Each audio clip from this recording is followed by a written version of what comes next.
عطرنا الأول من العراق، والقصة هذه حصلت عام 1350 تقريبا للهجرة. 1350 للهجرة. يرويها اللواء الركن محمود خطاب. اللواء الركن محمود خطاب كان عنده صديق قاضي، وهذا الصديق رواله قصة، واللواء الركن محمود خطاب راح بنفسه بعدين وتأكد من هذه القصة من أهلها، يعني القصة في أعلى درجات التوثيق. ركزوا معي. فيه رجال من الصالحين، فيه خير، وعايش في بغداد، ساكن في غرفة كبيرة شوية. الغرفة يعني ما هي صغيرة، كبيرة شوية الغرفة، لكنها قديمة ومهترئة. يعيش معه في هذه الغرفة أمه وزوجته و5 أولاد بنين، وأختين من خواته هو. طبعا والده متوفى. هذا الرجل عنده محل لبيع الخضار. المحل هذا في إحدى الحواري القديمة في بغداد، واللي يشترون منه ناس فقراء، فهو حاله على قد حاله، ضعيف. لكن هذا الرجل الضعيف كان سعيد جدا جدا جدا. يقول هذا القاضي، يقول أنا أنتظره كل مغرب إذا جاء من محله وهو جاي لبيته أو جاي لغرفته هذه اللي فيها عياله، وهم ينتظرونه عند الباب، عياله وخواته وأمه وزوجته يستقبلونه كأنه عريس، كأنه فارس، يستقبلونه بالترحيب والتهلية ويرحبون به ويقبلونه. تخيلوا من شدة محبتهم لوالدهم. هذا الرجل كان يبيع الخضار وأشياء بسيطة، تعرفون يعني باذنجان، كوسة، بامية، ورقيات، فجل، خيار، وهكذا يعني. ولما يجي المغرب يقفل محله وياخذ بقايا الخضار الباقية عنده، وإذا كان يقدر يروح يشتري لحمة ياخذها معه ويشتري خبز، ثم يتجه لبيته ويستقبلونها هلا مثل ما قلت لكم استقبال الأبطال. كانوا سعيدين جدا. أول ما يستقبلونه ياخذون منه اللي في يده على طول، ثم يروحون ويبدأون يقطعون الخضار. كلهم يشتركون، يقطعون الخضار ويبدون يزينون عشيهم ويبدون يطبخون. فإذا خلص الطبخ في القدر جلسوا كلهم وأكلوه مع بعض، وهم يتبادلون السواليف والضحكات وكذا. ولما ينتهون ماكلين يجلسون يشربون الشاي، وبعد كذا ينامون على فرشهم القديمة المهترئة في هذه الغرفة. لكن كانوا سعيدين جدا جدا جدا. في يوم من الأيام، في أيام الخريف، كانوا على عادتهم المغرب ينتظرون والدهم يجي. ما جاء، وفجأة جو ناس من أفراد الشرطة ومعهم نعش، وعلى النعش هذا الرجل متوفى. إيش اللي صار؟ اللي صار إنه طلع من محله كالعادة وراح يشتري له لحم من عند الجزار اللي جنبه، وأخذ الخبز. وهو يعبر الشارع جت سيارة وصدمته، وتعرفون السيارات القديمة حديد. المهم الرجال مات في نفس اللحظة. تخيلوا أنتم حالة الأسرة، انقلبت سعادتهم إلى ألم وتوجع، ما بين بكاء وما بين عويل وما بين استرجاع وكل واحد منهم يصبر الثاني، وما هم قادرين يصبرون. جيرانهم ومن ضمنهم الراوي القصة القاضي هذا يقول جمع لهم مبلغ وعلشان يجهزون والدهم للصلاة وبعدين الدفن. تعرفون مراسم الدفن، الكفان وما الكفان وغسل الميت وهكذا. وفعلا تم تجهيز هذا الميت رحمة الله عليه وعلى كل مسلم، واليوم الثاني صلي عليه ودفن. بقى شوية مبلغ من المبلغ اللي جمعوه أهل الحارة أعطوه الأسرة، مبلغ بسيط يعني. الأسرة هذه يا جماعة الآن تغير حالها تماما، واسودت الدنيا في عيون الجميع من الأم والزوجة والأبناء والأخوات. معيلهم راح، لكن الله سبحانه وتعالى موجود. اللي حصل إنه فيه الولد الأكبر كان عمره تقريبا 15 سنة، وكان يدرس في المرحلة الإعدادية في آخر سنة تقريبا في الإعدادي. اضطر إنه يروح ويشتغل مكان أبوه في المحل حتى يصرف على أهله. بدأ يتحمل هو المسؤولية هذا الولد، وبدأ يتردد على المحل يكرر ما كان يفعله أبوه، لكن مع اختلاف جذري. تغيرت الابتسامات، تغيرت الضحكات، ولازم يتذكرون والدهم المتوفى رحمة الله عليه. 3 سنوات وهم عايشين على نفس حالتهم. الولد هذا يروح يبيع في المحل ومكفيهم الحمد لله. بعد ما عدى 3 سنوات ووصل عمر الولد 18 سنة، جاء وقت التجنيد الإجباري لهذا الولد. والتجنيد الإجباري في بعض الدول أنه الفرد يدخل للجيش ويقعد له 2 في الجيش ثم يطلع بعد التدريب.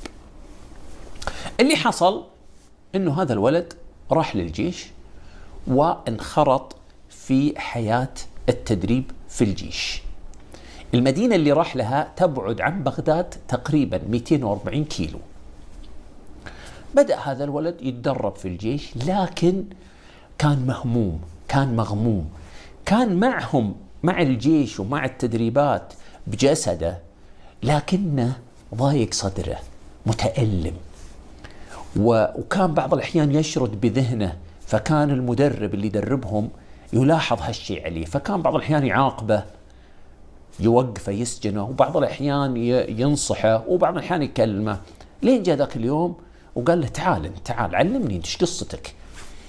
فشرح له، قال له اني انا ابوي توفاه الله قبل 3 سنين، واني انا اصرف على امي واخواني وعماتي وجدتي، ولا عندهم احد يعيلهم بعد الله الا انا، وانا الحين رحت. قال له ابشر بالخير، حنا بنعاملك معامله كويسه. ثم كلم له قائد الفصيل وحطوه في المطبخ يقطع ويرتب، يعني خلوه، أبعدوه عن المشقة والتعب. الحين نرجع للأم. الأم الآن اللي هي الزوجة، أم الولد هذا، جالسة تفكر كيف تصرف على الأسرة.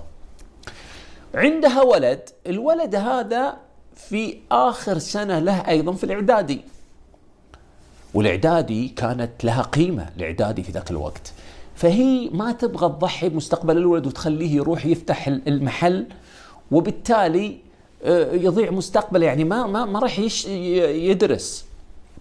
فتشاورت مع الأسرة إنه إيش رايكم نبيع الغرفة هذه اللي حنا فيها، لأنها ملك لهم، يعني خرابة في الحقيقة. فقرروا يبيعونها، ووافقوا إنهم يبيعونها. ليش يبيعونها؟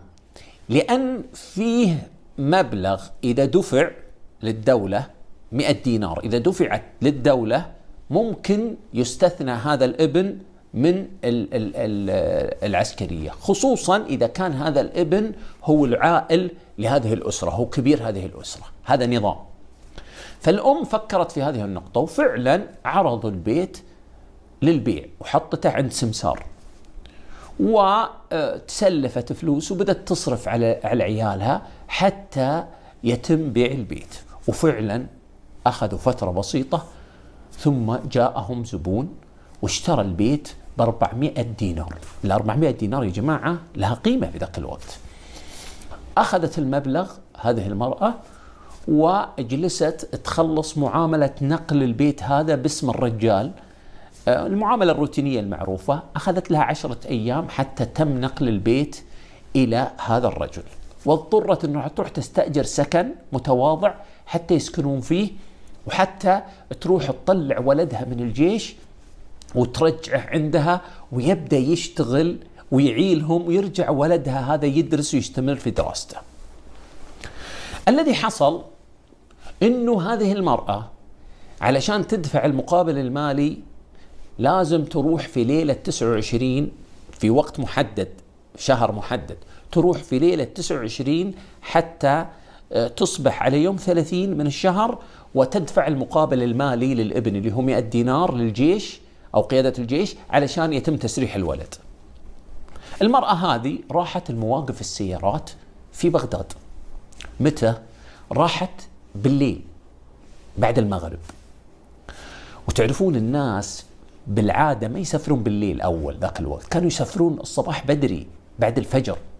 فهي لما راحت كانت السيارات موجودة اللي تنقل للمدينة الأخرى هذه اللي فيها ولدها، لكن هي ما لقت ركاب علشان يركبون معها وتروح، فاضطرت أنها تكلم صاحب تاكسي وقالت له أنا أبغى أسافر ضروري إلى المدينة الفلانية اللي تبعد 240 كيلو قلنا، وأبغى أعطيك الأجرة كاملة، بس لازم توصلني لأني ضروري أوصل هناك، لأني بكرة الصبح لازم أراجع عن ولدي وأدفع المقابل المالي. فقال لها ما عندي مشكلة، ادفعي لي المبلغ كامل. دفعت له المبلغ وركبت معه. ولما ركبت معه انطلقوا في الطريق في الليل.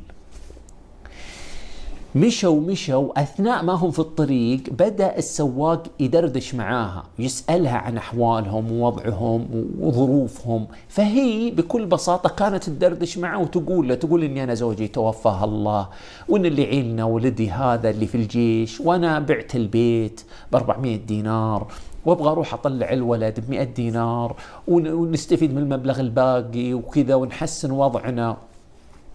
الرجال طمع، بدأ الشيطان يلعب في راسك. انت في الليل ولا حد شافها وهي طالعة معك، ما حد انتبه لها، وبعدين الطريق مقطعة، خذ الفلوس يا رجال. وفعلا فكر الرجال في الموضوع. وهم في الجبال بين الجبال أخذ منحنى يسار، وإذا في اليمين فيه وادي سحيق معروف في ذيك المنطقة وهو يعرفه، فراح وقف، طلع سكين معاه خنجر أو سكين، طلعها وقال لها انزلي، الطريق مقطوع يا جماعة، قال لها انزلي. نزلها في الوادي تقريبا 30-40 متر، نزل هو إياها، نزل والوادي مظلم وموحش. ثم بدأ يطعنها طعنات والمرأة تصرخ، يطعنها حتى المرأة طاحت على الأرض وبدأت دماءها تخرج. الرجال الآن أيقن أن المرأة ماتت، فراح رجع للسيارة، أخذ السيارة. وين راح؟ راح للمدينة اللي هو متجه لها هو المرأة. ليه؟ علشان ما يثير شكوك عليه. وفعلا وصل لذيك المدينة، ولما وصل المواقف التكاسي قال للي معاه أصحاب التكاسي اللي هم يعرفون بعض، قال لهم والله الركاب اللي معي جبتهم من بغداد ونزلتهم قبل الجسر، كانوا يبغون ينزلون هناك ونزلتهم وجيت أخذ ركاب من عندكم. وفعلا جلس حتى أخذ ركاب سبحان الله، جاء معه ركاب وأخذهم ورجع على نفس الطريق راجع لبغداد. وهو معاهم في الطريق كان يفكر هل المرأة ماتت ولا ما ماتت؟ فخطرت له فكرة إني أنا ليش ما أوقف وأنزل أقضي الحاجة وأتأكد. وفعلا لما وقف عند نفس الوادي هذا قال للي معه أنا بنزل أروح أقضي الحاجة وأجيكم. نزل ونسى السكين، لأن السكين اللي معه هو خباها في السيارة، فنزل للوادي. يوم أقبل على المرأة وإذا المرأة تئن أنين لأنها متألمة وما ماتت. فقال أنت ما متي يا ملعونة، أنت ما متي يا ملعونة. فالمرأة يوم سمعته علمت، قالت خلاص بيقضي علي. الرجال ايش سوى؟ الرجال ناسي السكين في السيارة، فراح يأخذ حجر حتى يضرب به راسها. لما جاء يأخذ الحجر يا جماعة، وإذا تحت الحجر حية من أشد أنواع الحيات سما، أظن والله أعلم أنها الصل الأسود، لدغته الحية. فلما لدغته الحية ألقى الحجر وبدأ يصرخ صرخات عالية جدا جدا جدا، وسقط عند المرأة يتألم ويتوجع من يده من قوة اللدغة. الناس اللي في السيارة سمعوا الصراخ فجوا على صوت الصراخ يدورون الرجال، وجدوا الرجال وجدوا المرأة، فاستغربوا قالوا وش جاب هذه المرأة هنا؟ لكن ما كان في بد انهم يشيلون الاثنين. شالوا الاثنين وراحوا. السيارة اللي معهم تعرفون انتم الركاب مالين السيارة، فما في مكان انه يركبون لان هذا مصاب وهذه مصابة، فأشروا للسيارة. أخذوا وقت من الزمن هم يأشرون لهم لسيارة حتى وقفت سيارة، ثم حمل هذا الرجل وحمل هذه المرأة ووداهم لهذه المدينة اللي فيها الولد في الجيش موجود فيها، يعني رجع لنفس المدينة ما راح لبغداد. فلما وهو ماشي في الطريق توفى الله هذا السائق الحرامي، مات بسبب سم الحية. وصلت المرأة المطعونة للمستشفى وكانت في الرمق الأخير. أسعفوها وبدأ تضميد جراحها وبدأ الكشف عليها. جت الشرطة، المرأة أخبرتهم قبل ما تروح في غيبوبة، أخبرتهم قالت إني أنا حصل معي كذا كذا كذا كذا، والرجال هذا كان أخذ فلوسي وكذا. راحوا للمتوفى هذا السائق وطلعوا الفلوس، لقوا الفلوس فعلا في جيبه، أخذوا الفلوس منه. أخبرتهم عن ولدها وقالت جيبوا لي الولد جيبوا لي الولد، وظنت إنها بتموت. سبحان الله، جاء الولد. المرأة جتها غيبوبة جزئية، لما جاء الولد وقعد عندها رجع استيقظت وشافت ولدها قدامها، قالت يا ولدي يا ولدي رح سدد الفلوس الصباح، سدد الفلوس الصباح عشان تطلع من الجيش. ثم أغمى عليها ودخلت في غيبوبة. بدأ علاجها ونقل لها دم لأنها نزفت دم كثير حتى أحياها الله سبحانه وتعالى. بعد ما شفيت المرأة انتشرت قصتها وتناقلها الناس في كل مكان باسمها واسم ولدها واسم السائق هذا، كانت فضيحة على هذا السائق. ثم سبحان الله انتشر الخبر. يقول القاضي هذا راوي القصة، يقول بدأنا حنا في الحارة نجمع مال لهذه المرأة حتى نرجع لها بيتها. ولما جمعنا المال ورحنا للرجال اللي شرى منهم البيت، كان الرجال سمع عن القصة فقال أنا برجع لها البيت من غير أي شيء مني لها، لأنه كان رجل ثري، فرجع لها البيت. يقول القاضي احنا جمعنا مبلغ فأخذنا المبلغ وعطيناه المرأة، والمرأة أصلا بقي من المال عندها 300 دينار، فصار عندها مبلغ كبير ورجع لها البيت. وفعلا رجع ولدها يشتغل في المحل. وبسبب سمعة المرأة هذه لما انتشرت والظلم اللي تعرضت له، بدأوا الناس يتعاطفون وبدأوا يشترون من هذا المحل. يعني لا تقول لي دعاية ولا وسائل تواصل اجتماعي، بركة من الله سبحانه وتعالى. وبدأ هذا الولد ينشط في محله حتى ترك هذا المحل وفتح محل على شارع رئيسي، ثم توالى فتح المحلات عنده حتى أغناهم الله سبحانه وتعالى من فضله. وسبحان الله أصبحت عندهم تجارة وصاروا معروفين بتجارة الخضار. سبحان الله، الأبناء كبروا، اللي صار منهم مهندس واللي طبيب واللي ضابط. انتقلوا أيضا، شروا بيت على دجلة بجانب الجسر على دجلة في بغداد، واشتروا بيت فخم وانتقلوا إليه. اللواء الركن محمود خطاب اللي سمع القصة من هذا القاضي قال أنا لازم أتأكد من القصة بنفسي، فراح للابن اللي صار تاجر، وهذا الكلام عام 1385 للهجرة. الحادثة متى حصلت؟ عام 1355 تقريبا. بعد 30 سنة راح اللواء الركن محمود خطاب وقابل هذا الابن، فقال له أنا جاي أتحقق من القصة اللي حصلت معكم بعد وفاة والدك رحمة الله عليه. فقال ليش تسمعها مني؟ ليش ما تجي عندنا في البيت وتسمعها من الوالدة بنفسها؟ يقولوا فعلا رحت معه لبيتهم وجلست في ذاك البيت الفخم الفاخر على ضفاف نهر دجلة، وإحنا جالسين قال الوالدة تصلي، الوالدة مرة صالحة، قال الوالدة تصلي أول ما تخلص تجي بإذن الله. وفعلا جاءت ذيك المرأة كبيرة السن الوقورة بحجابها، وجاءت وسلمت وجلست. فقال لها اللواء محمود تحدثيني عن القصة اللي حصلت، فحدثته بنفس القصة بالضبط. سألها اللواء محمود رحمة الله عليهم جميع وقال لها أبغى أسألك سؤال في قلبي أنا وتبادر إلى ذهني. قالت تفضل.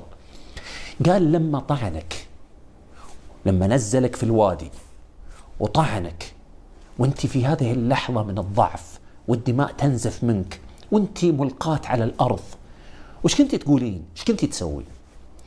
قالت كنت أخاطب ربي وأقول يا ربي أنا ثقتي فيك ما تتغير، ثقتي فيك ما تتبدل، يا ربي أنا محسن الظن فيك، يا رب أنك ما راح تتركني، يا رب أنك تنصرني وترد لي ولدي، يا رب أنك تعافيني وتشفيني وترد لي ولدي وتردني لأسرتي، أنا متوكل عليك يا رب. تقول كنت أخاطب ربي، كنت على يقين أن الله سبحانه وتعالى سيحقق لي ما أريد، على يقين. لاحظوا الله سبحانه وتعالى مكر لها ورجع لها السواق، ويلدغ السواق ويصرخ. تخيلوا يا إخواني لو أنه السواق جاء ومع سكين كان طعنها وخلص وماتت، لا، ينسى السكين ثم يحاول يأخذ صخرة فتلدغها حية ثم يصرخ حتى يأتي من كانوا بالسيارة. تخيلوا لو ما لدغته حية، أو تخيلوا لو أنه ما صرخ،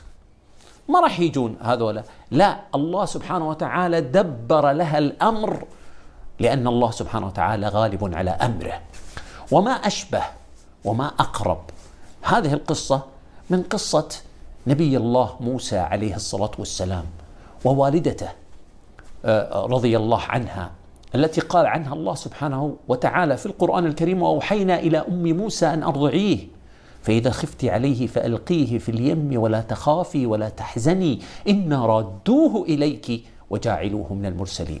تخيلوا فرعون يبغى يقتل موسى الصغير الرضيع الطفل، ويقدر الله سبحانه وتعالى أن يتربى موسى في بيت فرعون، ثم يكون هلاك فرعون على يد هذا الطفل الصغير. السلام عليكم ورحمة الله وبركاته.